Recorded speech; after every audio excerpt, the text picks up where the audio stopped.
Welcome to the world of Radio Spark, the voice of Jaipuria.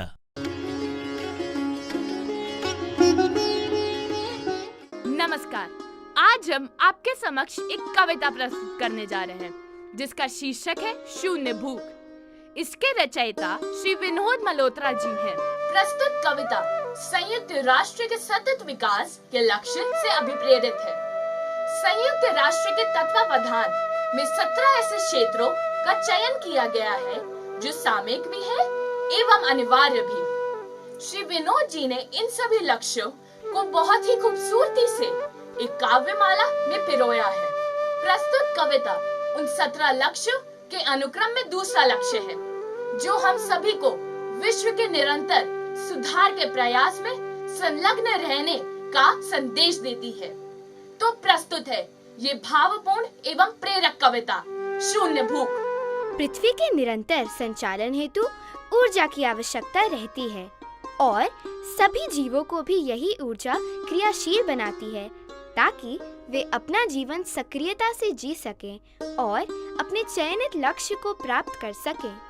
विश्व का प्रत्येक जीव एक जैविक तत्व है और ऐसे तत्व की विशेषता है कि ये निरंतर परिवर्तनशील है, हर पल घटता है या बढ़ता है और समय आने पर नष्ट होकर निष्क्रिय भी हो जाता है।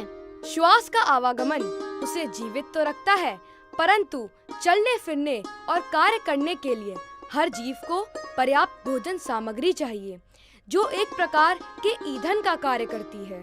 उससे उत्पन्न ऊर्जा ही सहायक बनती है क्रियाशील बने रहने को। प्रत्येक प्राणी के लिए समुचित भोजन की व्यवस्था और उपलब्धता होना तो अनिवार्य है और प्रकृति ने वैश्विक स्तर पर इसकी व्यवस्था भी की है। धरती अपनी शक्ति से सभी के लिए विभिन्न तत्वों का उत्पादन करती है और निरंतर इस व्यवस्था में जुटी रहती है।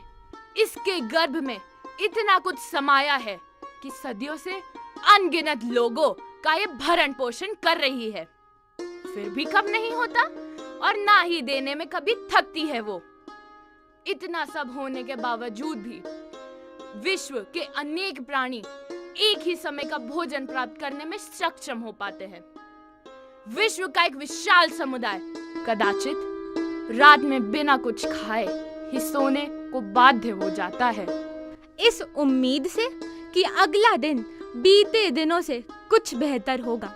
इंसान की भूख उसकी सबसे बड़ी शत्रु तो है ही, उसे समाज की भी शत्रु बनाती है। हिंसा, अपराध एवं अन्य सारी सामाजिक कृतियों का मुख्य कारण भूख और सामाजिक असमानताएं ही तो है।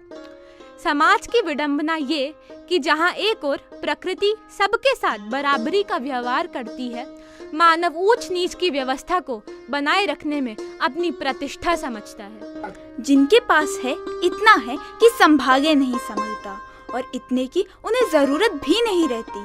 केवल अपने लिए जोड़ना और लालच ही सर्वोपरि भाव है। दूसरी ओर विश्व का विशाल समुदाय गरीबी और भूख से पीड़ित रहता है। यह स्थिति जीवन भर टिकाऊ नहीं है और किसी भी दृष्टिकोण से धारणीय भी नहीं है। विश्व शांति के लिए अपराध को समाप्त करने हेतु सामाजिक असमानता को मिटाना होगा। सबको समान अवसर प्रदान करने होंगे ताकि कोई इंसान रात ढले भूखा ना सोए। ताकि कोई इंसान रात ढले भूखा ना सोए।